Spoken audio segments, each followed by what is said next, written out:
In a world of cinematic fantasy, dramatic storytelling, and dice pool-driven action, GrimWild takes D&D inspired heroics and throws them into a fast-paced narrative machine. Is it for you? Well, let's review. Hi, hello, I'm Turk, and welcome back to the Grouch Couch, where we're going to review some TTRPGs to help you decide if they're a right fit for your table, or if you should just toss them off into the forest. Today, we're diving into GrimWild, a cinematic fantasy role-playing game, a rules-light, story-driven fantasy RPG from Oddity Press.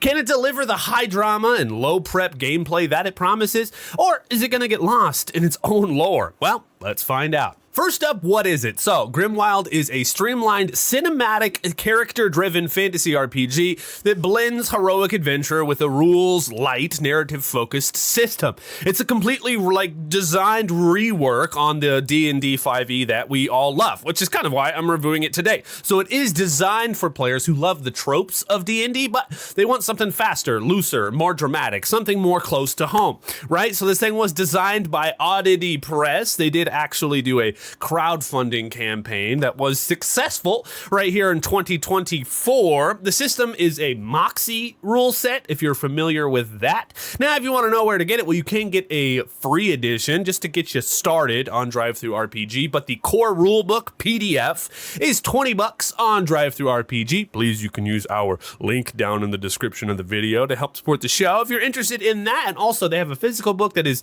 coming soon. I can't wait to get my hands on it and add it to my collection of a lot of my favorite RPGs, because I do really want this one. GrimWild is built to be a setting agnostic thing as well, meaning that you can plug and play its rules into any of your homebrew worlds. Okay, moving on, we're talking about the outside. So GrimWild is a visually striking kind of book here with a consistent, evocative art style that was by Jank. It's pretty nice looking. The digital edition does feature clear layouts and easy to reference mechanics, which is kind of nice. You know how much I am for that. And a mix of hand-drawn illustrations that kind of give it, the game its own distinct identity, which we do enjoy. It is 180 pages of the core rulebook itself. The free edition has way less, but you can also get that. And it's only in PDF, all right? So the physical copy is still in the works, which I'm sure they're going to publish and get out there because this thing is just rad. The book's layout does prioritize readability, which is nice. Overall, it looks great, and it is easy to reference during play. Moving on, we're talking about the inside. Yeah, what's included in this bad boy? Well, you get a core mechanics section. This is the important one here, all right? GrimWild uses a D6 dice pool system, something that a lot of us vets are familiar with in other systems, but it favors narrative results over crunchy mechanics, which I'm really kind of into, right? So it has a whole lot of stuff, and there's a lot of really cool rules in here, so if you're interested in this book, I do suggest you get it and you check it out for yourself. But here's a quick overview, all right, just to help you decide if it is for you or not. Right, so here's how it works. You roll a pool of D6s, right, based on your stats plus your skills. Pretty simple, right? You usually roll between 1 and 3 D6s, and you keep the highest roll. So the GM also can add a thing called thorns, which are usually D8s, that represent difficulty, all right? Rolls of a 7 or an 8 lower the result. It might sound weird to you, but it's really, really cool. If you're interested, check it out in the book. There's also a thing called Spark in Vex. It's a system that rewards dynamic play here. So Spark is earned through adversity, and it's used to add story details or to boost your rolls. And Vex represents fear, confusion, or emotional turmoil. And instead of losing control, players can choose how their character reacts with a flight, fight, or freeze, or even freak out. There's a couple of other things I want to add in here. These things called montage rolls, which are really cool. You just roll a bunch of dice. You do a montage if there's something really boring going on, like, a quick little hangout session or something that your characters are doing that really doesn't need to be drawn out in the story. You can do a montage roll, which I really, really like. There's another thing, instead of timers, they actually do downsizing dice pools, which is really, really cool.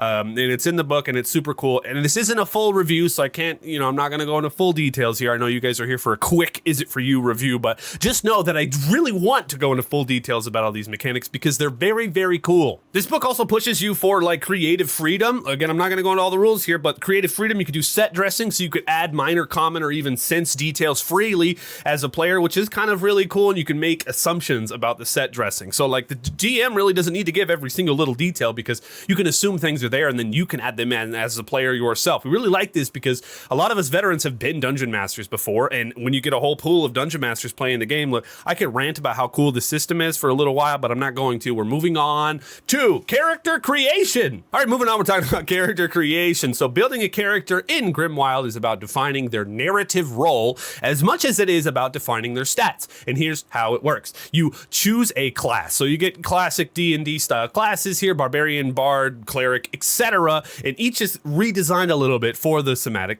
system here. Then you set your stats and skills and you assign dice pools for each of the different actions, right? Common stuff. You develop your PC bonds, which a lot of systems have this, but this one's kind of important in this one. Of course, they included it. So you establish relationships with each of the party members to gain spark bonuses. We talked a little bit about that previously. And you add in personal details, of course, backstory, motivation, etc., etc. And then you equip your gear and you get your magic. So you this system uses a freeform magic system where spells are cast based on limitations and permissions rather than some crazy rigid spell list. So you could be someone who wants to freeze water, and yeah, okay, that makes sense in the narrative here. Freeze us some water, let's get it. The character creation process is fast and it encourages collaboration, and it allows all the players to shape their own character arcs, which is really fun. All right, moving on, we're gonna talk about the good stuff. You can already tell if you've watched this whole video that I have a lot of good stuff to say about this system. But first of all, there is low prep here and it's high drama gameplay. All right, it's ideal for GMs who want to improvise